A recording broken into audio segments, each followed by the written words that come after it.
Olá pessoal, tudo bem? Como é que vocês estão? Alunos do primeiro ano E e primeiro ano F da tarde, né? Professora Nájila, professora de redação. Espero que vocês estejam bem, né? Com saúde, realizando as atividades. E estamos aqui para a nossa segunda videoaula, né? Do ano de 2021. Então sejam bem-vindos, né? A essa nossa aula e vamos aos nossos conteúdos. Hoje nós iremos trabalhar com os gêneros do discurso, né? O que seria esse gênero do discurso? Você vê aí na imagem duas pessoas conversando, né? Com várias letras. E essa conversa que é chamada de gênero, né? O que é que eles estão conversando? Será que há um entendimento? O que é preciso para ter esse entendimento? E que tipo de discurso será esse? Então, pessoal, nós temos os gêneros do discurso e também temos os gêneros literários. E o que é o gênero do discurso? Interagimos com as outras pessoas por meio da linguagem, seja a linguagem oral ou a linguagem escrita. É o que representou aquela figura anterior, a conversa, né? Essa interação através da fala ou da escrita. Esses tipos de textos constituem os chamados gêneros do discurso ou gêneros textuais, que foram criados pelo ser humano para atender a determinadas necessidades de interação verbal, né? Para que acontecesse essa comunicação, para que um entendesse o que o outro falava. Então, esse é chamado de gênero do discurso. E o discurso, professor, o que é? Pessoal, o discurso é o conjunto da atividade comunicativa, seja o texto ou o contexto discursivo, né? Seja o texto, o que eles estão falando, ou onde eles estão falando, para quem eles estão falando. O que diferencia um texto do outro é a sua função discursiva, né? Nós conversamos, interagimos com o outro e temos essas finalidades. Por exemplo, um texto, um anúncio publicitário. Qual é a função discursiva dele, a função comunicativa, né? De convencer. Quando você lê um jornal, quando você lê um e-mail, então, de acordo com a função discursiva, você identifica a função do texto.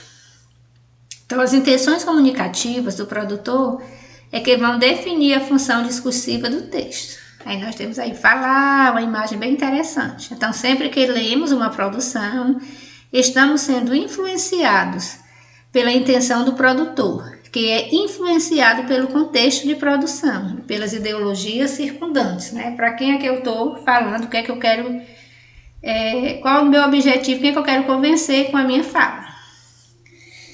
Diante dos gêneros, pessoal, dos gêneros do discurso, nós temos também os gêneros literários. Nós temos o gênero lírico, o gênero dramático e o gênero épico, né? Vamos estudar cada um deles. O gênero lírico é a relação intuitiva e interiorizada do escritor com o mundo. É como eu vejo o mundo, como eu crio o meu poema, como eu faço os meus textos, né?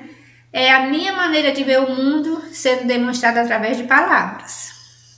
O texto no qual um eu lírico, né? O que é o eu lírico? É a voz de quem fala no poema. Exprime suas emoções, ideias e impressões ante o mundo exterior.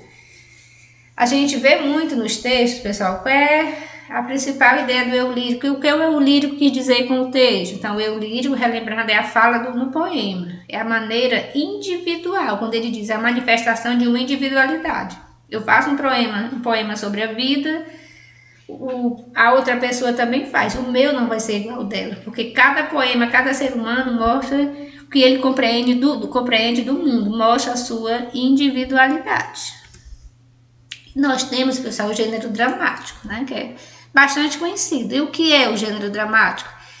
Ele possui uma ligação com o termo drama, e drama significa ação.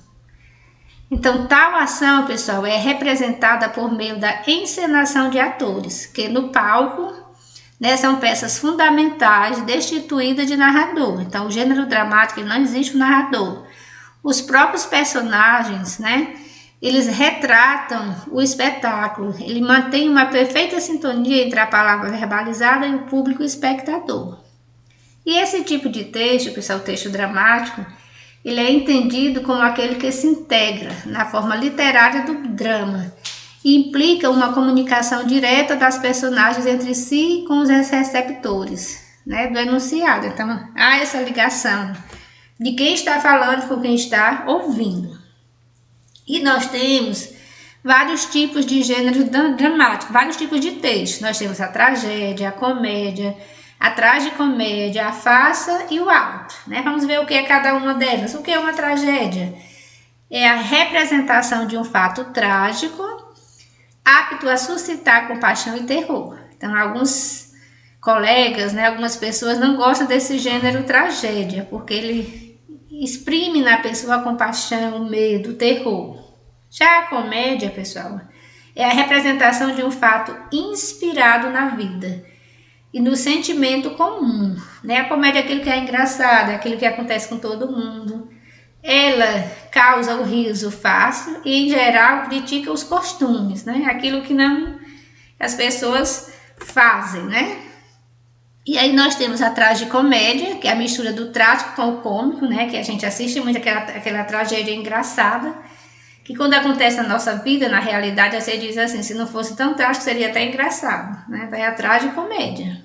E nós temos a farsa, que é uma pequena peça teatral de caráter ridículo e caricatural, criticando a sociedade e seus costumes, né? E denunciando aí o que não está de bom na nossa vida, na nossa realidade. E o auto, pessoal, que é uma peça curta, geralmente conteúdo religioso ou profano, né? É ao extremo, ou é religioso ou é profano. E ele é simbólico, uma vez que seus personagens não eram humanos, e sim entidades abstratas, caracterizadas pela hipocrisia, bondade, luxúria, virtude, dentre outros. É bem interessante o gênero dramático. Também temos o gênero épico, ou o gênero narrativo, né, que representa a manifestação literária mais antiga e abrange as narrativas histórico-literárias de grandes acontecimentos, né, com a presença de temas terrenos, mitológicos e lendários, tá certo? Nas lendas. E nós temos os elementos essenciais dessa narrativa épica, que é o narrador, o enredo, o personagem, o tempo e o espaço, né? Toda narrativa tem. Aí, relembrando, o narrador é aquele que narra a história, o enredo é a sucessão dos acontecimentos, os personagens são os principais, existem os personagens principais e os personagens secundários, o tempo, que é a época, né, dos fatos em que eles aconteceram, e o espaço, que é o local de cada episódio, tá certo? Então, essa foi a nossa aula de redação, né? Espero que vocês tenham gostado, tenham tirado dúvidas, né? Nós enviaremos também as atividades, tá certo? E concluindo, pessoal, dizendo para vocês que sorrir não mata, viver não dói, abraçar não arde, beijar não fere, rir não machuca. Você não tem motivos para não tentar ser feliz. Então, pessoal, sorriam, beijem, abraços, né? Abracem aos familiares, digam que amam, né? Nessa situação difícil que a gente vive, a gente precisa desse retorno. Então, tudo de bom, um abraço e até o nosso próximo encontro.